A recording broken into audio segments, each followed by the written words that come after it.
Now to the State of the Union. From Capitol Hill to West Michigan, we've got it completely covered. First, what the president had to say tonight. We know what it takes to compete for the jobs and industries of our time.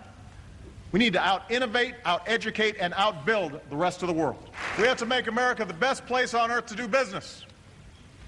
We need to take responsibility for our deficit and reform our government. That's how our people will prosper.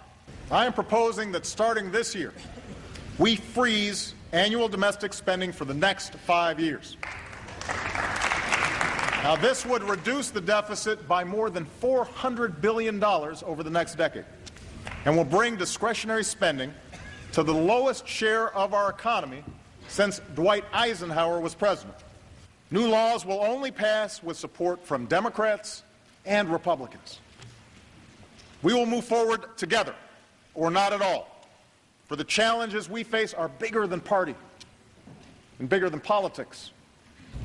And tonight, lawmakers are reacting to what the president said. 24-hour News 8's political reporter Rick Albin is at the live desk right now to break it all down for us. Rick? Bigger than party, bigger than politics, says the president, but the Republicans' reaction was relatively swift and not particularly bipartisan. Representative Paul Ryan talked about the president's record in office. Here's what he had to say. There's no doubt the president came into office facing a severe fiscal and economic situation.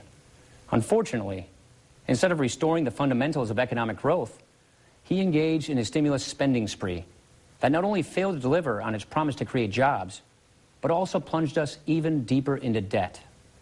The facts are clear. Since taking office, President Obama has signed into law spending increases of nearly 25% for domestic government agencies, an 84% increase when you include the failed stimulus. All of this new government spending was sold as investment. Yet after 2 years, the unemployment rate remains above 9%, and government has added over $3 trillion to our debt. Then the president and his party made matters even worse by creating a new, open-ended health care entitlement.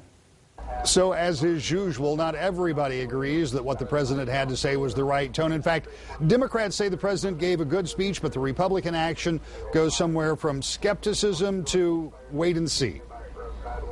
Well, he's masterful at delivery, and there's a little bit of something for everybody, but not enough for what I needed to hear, which was a little more austerity, a little more carefulness, and the devil will be in the details. When he talked about our ability to out-innovate, out-educate, and out-build any place else in the world, that's exactly what we need to be focused on, and manufacturing is a huge piece of that, and of course that's what we know how to do.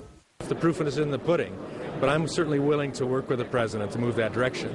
The only issue probably we would take would be on the health care plan.